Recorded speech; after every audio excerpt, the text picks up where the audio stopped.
والذی اطمع ان یغفر لی، مجھے رب ذوالجلال سے امید ہے رب ذوالجلال میری خطاؤں کو معاف کر دے گا قیامت کے دن۔ وہ ابراہیم خلیل اللہ تو اللہ کے نبی ابراہیم خلیل اللہ سارے انبیاء کرام میرے اور آپ کی آقا نامدار صلی اللہ علیہ وسلم 70 مرتبہ استغفار پڑھا کرتے تھے۔ ابراہیم خلیل اللہ بھی استغفار پڑھا کرتے تھے۔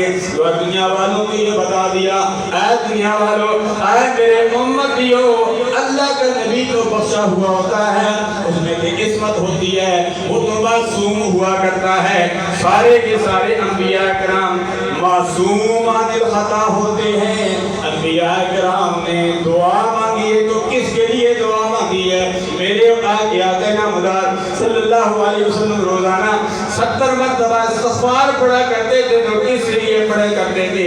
اپنی امت کے لیے پڑھا کرتے تھے، اور امت کو بھی یہ درس دیا، اے میرے امتیو، میں نبی ہو کر جو استغفار پڑھ رہا ہوں، اور میرے جد امجد ابراہیم خلیل اللہ جو استغفار پڑھ رہے ہیں، وہ امت وہ میرے جد امجد ہو کر استغفار پڑھ رہے ہیں، فرمایا وہ بھی تمہارے لیے پڑھ رہے ہیں، میں اپنے امتیوں میں بھی تمہارے لیے پڑھ رہا ہوں۔ اب ضرورت یہ سمجھ کی ہے، نبی ہمارے لیے استغفار بھی پڑھتے رہے، نبی ہمارے لیے دعائیں بھی کرتے رہے، نبی ہمارے لیے قربانیاں بھی کرتے رہے۔ ایسے صدیقہ بھی رضی اللہ تعالیٰ نے فرماتی ہے، اللہ کے پیارے حبیب صلی اللہ علیہ وسلم کے پاس دو بیٹے لائے گئے، رب کی بارگاہ میں عرض کی، یا اللہ ایک قربانی میری طرف سے ہے، ایک قربانی میری ساری امت کی طرف سے ہے۔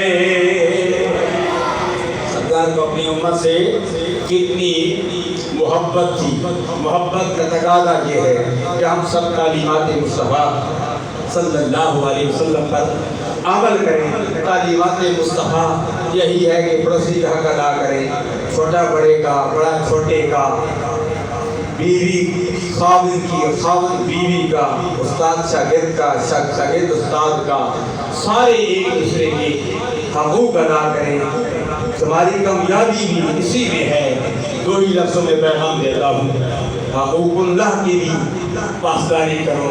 آج حقوق اللہ کی پاسداری کرنے کے لیے آپ مرکز اسلام جامعہ مسجد خوشبوئی مدینہ میں آئے ہیں، اور حقوق العباد کی بھی پاسداری کرو۔